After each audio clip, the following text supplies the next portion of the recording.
Boa noite, meus irmãos, minhas irmãs. É um prazer novamente estarmos juntos.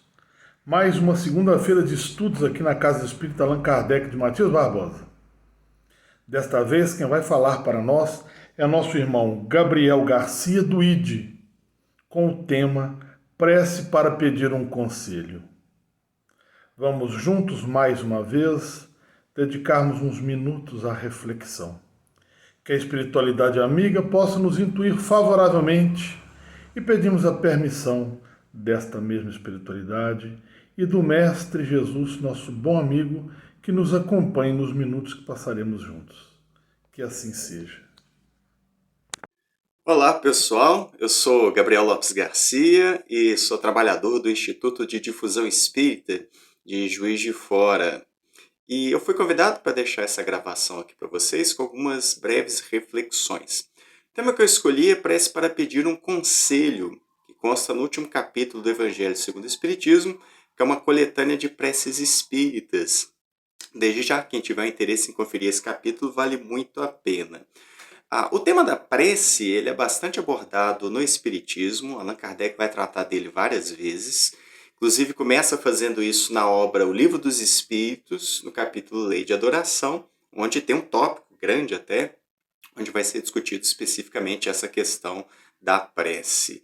E para a doutrina espírita, orar é elevar o pensamento até Deus, é buscar a Deus, é nos aproximarmos dele através do pensamento. Isso é importante, minha gente, porque para a doutrina espírita não existe ritualística, não existe nenhum processo de exterioridade a ser valorizado no hábito da prece. É uma conversa de coração, buscando a Deus com sinceridade, de propósitos, de intenções. É um diálogo que é franco, sincero, muito direto, muito objetivo.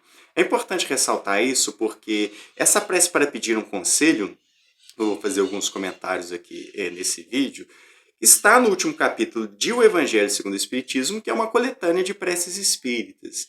Mas isso não deve ser encarado como um mero formulário, onde tem um conjunto de preces que a gente deve decorar e repeti-las automaticamente. Até mesmo porque fazer isso seria apenas reproduzir um comportamento das religiões tradicionais, mundo afora, e que, na verdade, nos levaria a um mecanicismo, quer dizer, retiraria toda a espontaneidade da prece.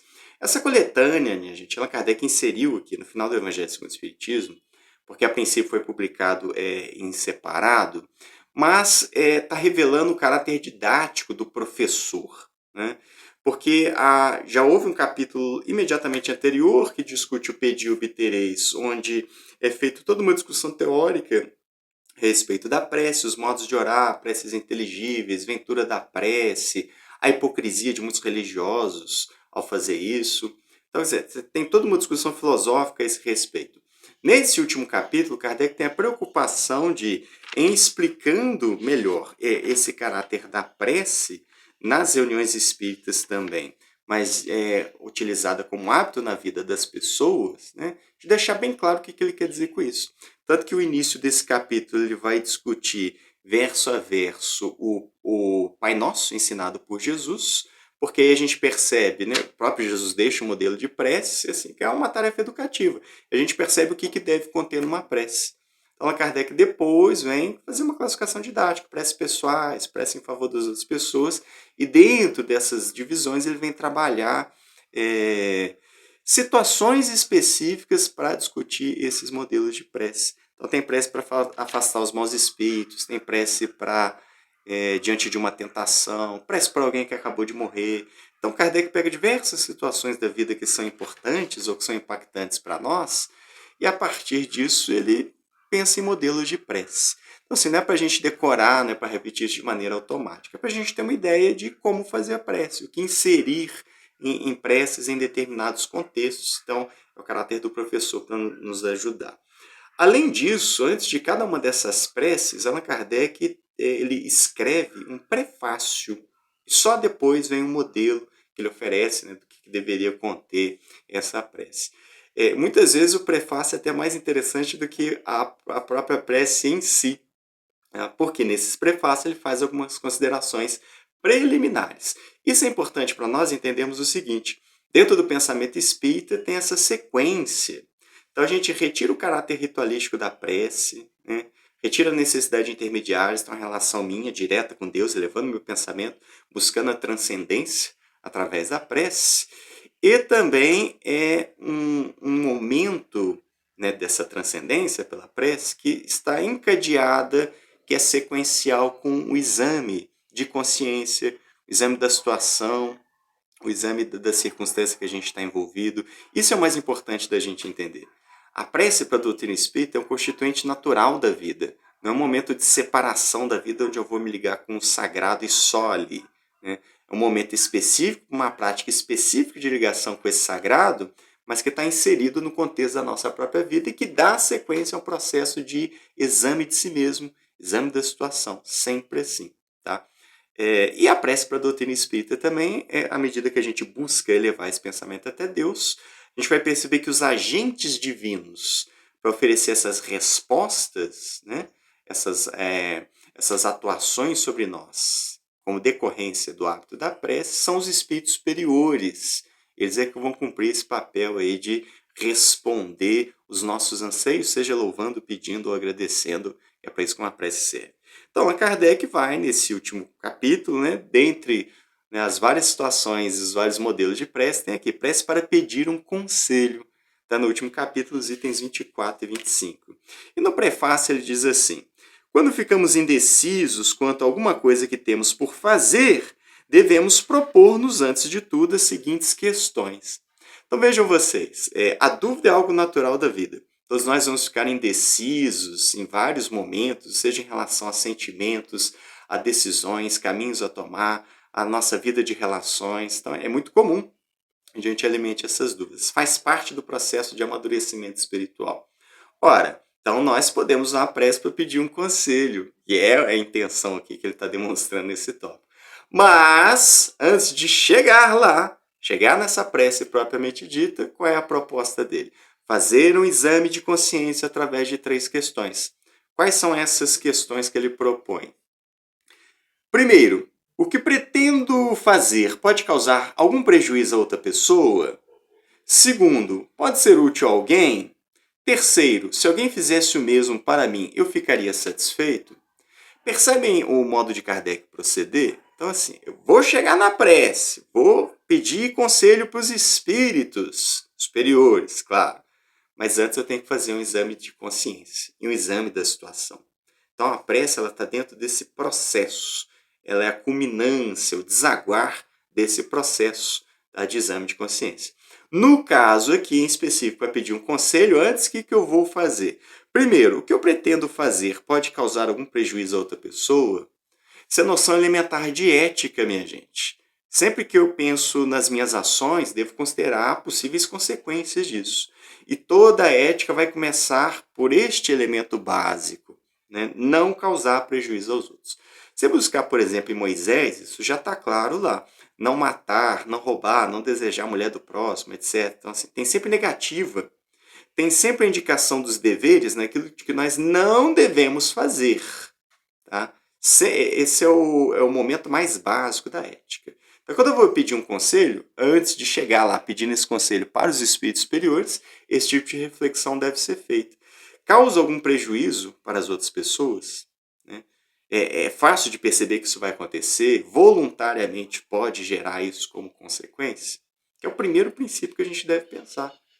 E por que essas reflexões antes de pedir o conselho para os espíritos? Para que a gente crie uma base em nós, para que saiba conversar com eles a partir de um ponto de mais maturidade. A prece não é um momento mágico e de respostas e soluções mágicas.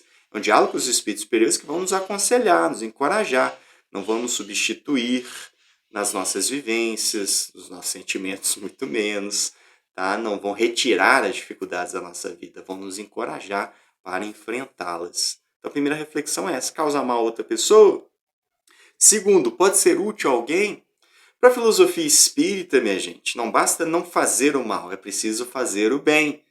Está desenvolvido na lei no capítulo Lei Moral, que abre a terceira parte do Livro dos Espíritos. É preciso que a gente tenha esse posicionamento. Quer dizer, o mais elementar é não prejudicar os outros. Mas, na sequência, é preciso assumir uma postura, é preciso ter atividade, é preciso praticar o bem. Allan Kardec afirma, eu não lembro exatamente onde está agora, peço que vocês consultem, assim, ser bom é ser útil. Né? Então, assim, a utilidade revela que o indivíduo está praticando o bem em favor das outras pessoas. Então, é a segunda consideração que a gente deve fazer antes de chegar e pedir um conselho para os espíritos. Tá? Então, primeiro, não prejudica ninguém. Segundo, isso pode ser útil para as outras pessoas. E terceiro, se alguém fizesse o mesmo para mim, eu ficaria satisfeito? Vejam vocês que aqui Kardec está retomando no Espiritismo a moral ensinada por Jesus, que é tomar o direito do outro como base para o direito pessoal. É a regra de ouro.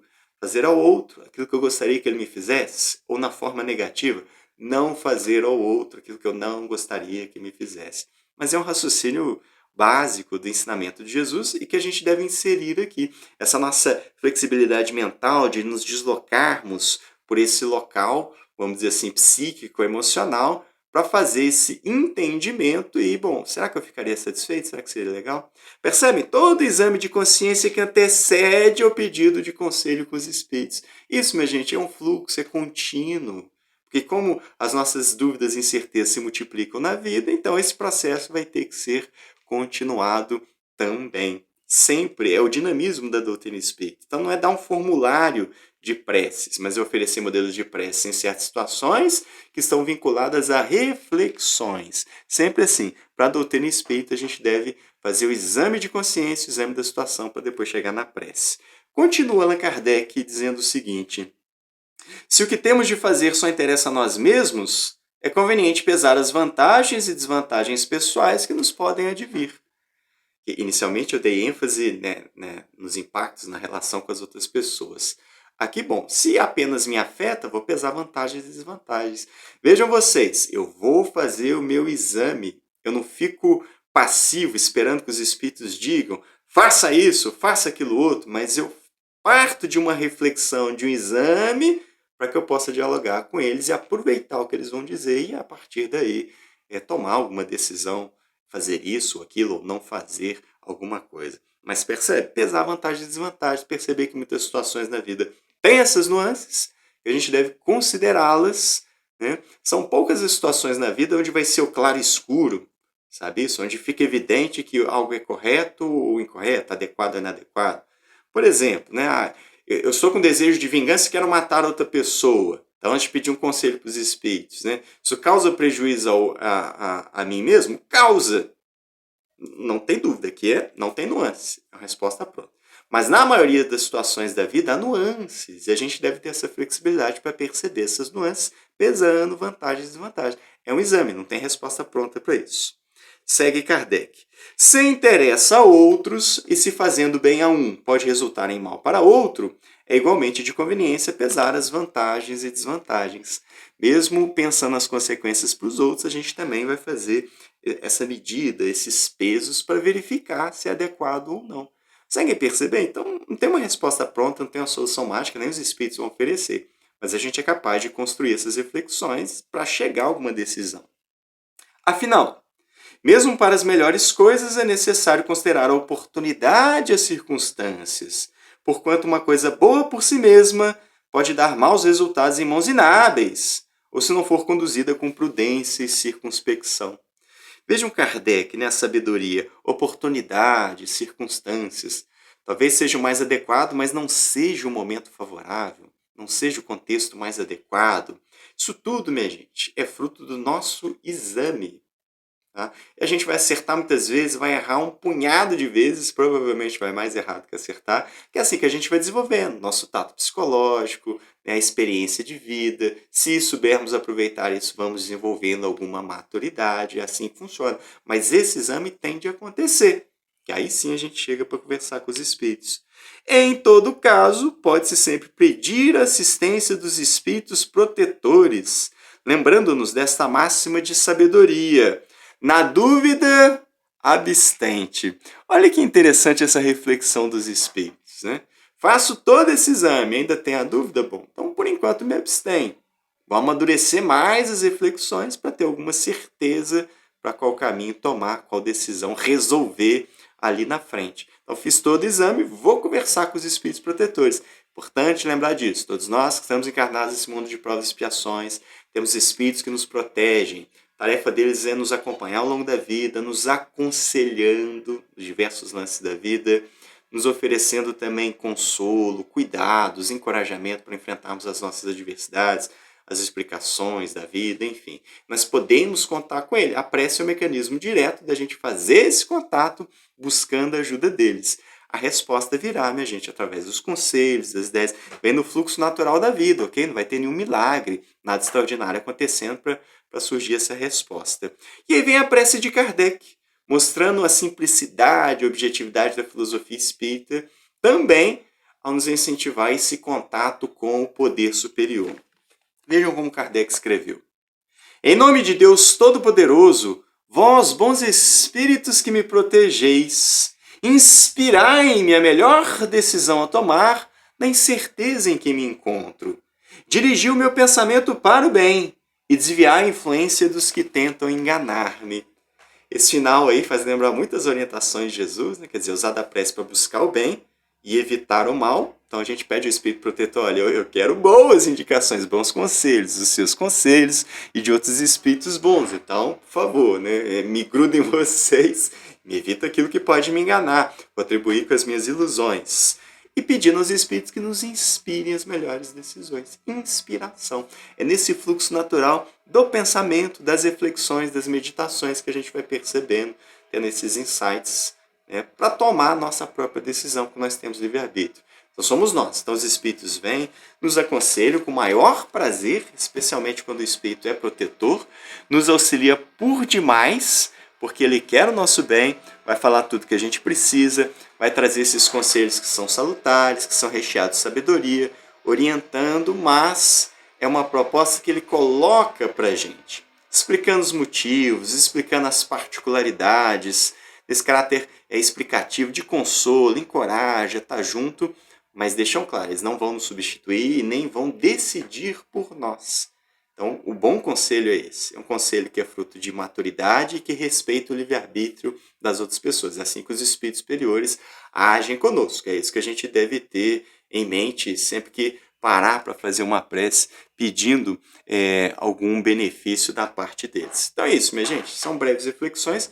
Convido vocês para conferirem aqui no Evangelho segundo o Espiritismo. Esse último capítulo tem preces interessantíssimas. Eu desejo que vocês fiquem bem, que vocês fiquem em paz, mantenham o distanciamento social. Se precisar sair, especialmente por causa de trabalho, lembra de usar máscara e usar de modo correto, higienização das mãos.